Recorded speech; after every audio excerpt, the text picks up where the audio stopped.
of where the attacks happened, then were able to isolate the intercepts they had on hand, look at them, and get the evidence that, yes, the Syrians had been communicating amongst themselves about planning and preparation for the attack. And really, Defense Secretary James Mattis hinted at that yesterday when he talked about, so-called ironclad evidence, if you will, that the Syrians had planned and executed the attack.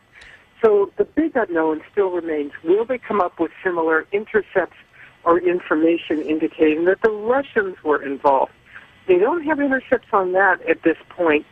One of the things they're still looking very hard at is that there was a Russian drone flying over the hospital that got bombed about 5 hours after that drone flew. The theory is at this point the Russian drone flew, saw the people there being treated for their injuries, and then an additional airstrike was called in on that hospital. President Trump talking about this today, saying that he wanted the Pentagon to look into it and find out exactly what went on, how complicit the Russians may have been in all of this.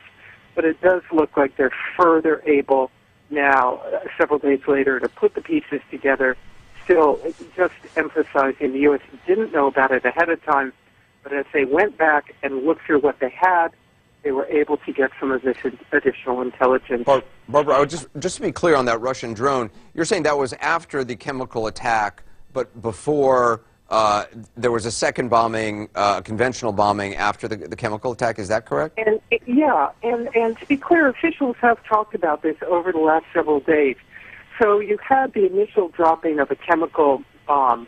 People are injured. They try and go to a hospital clinic area to get treatment. That's some of the video and pictures that the world has seen over the last several days. That hospital medical clinic, there was a Russian drone flying over it, collecting intelligence. About 5 hours later, an unidentified aircraft comes in, drops a conventional bomb right in that area.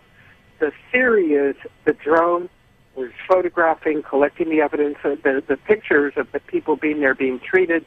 Whoever called in that second unidentified aircraft wanted the evidence destroyed of injured people being there. And that drone that collected that evidence, the U.S. officials say, was a Russian drone. Barbara Starr, appreciate the reporting. Thanks very much. Back now with the panel. David Gregory, I mean, the timeliness of this information is interesting because Rex Tillerson in Moscow today was saying, you know, the U.S. is confident Syria is behind this, that there's indisputable proof on it.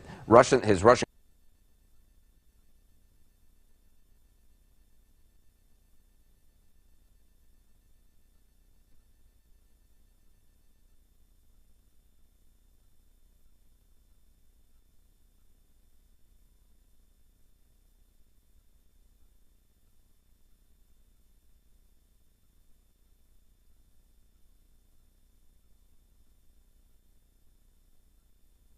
counterpart was saying, essentially, show us the evidence. You know, there needs to be a full investigation. Right. Now, this administration and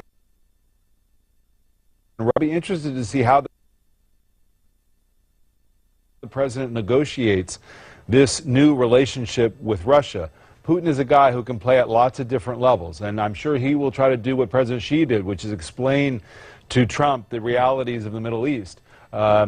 But it's when and if they get together. It's not just Russia that was casting doubt on whether or not Assad was behind this gas attack. It was Tulsi Gabbard, a Democratic congresswoman who was publicly very skeptical of whether or not Syria and Assad. And then there are people on the alt-right, kind of like the Holocaust deniers, who were denying that Assad was behind this. So this is yet more.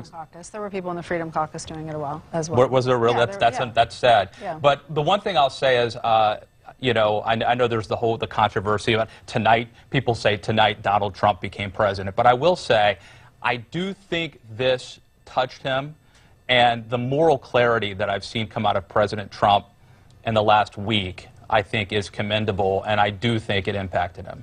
we got to leave it there. Thanks, everybody. Coming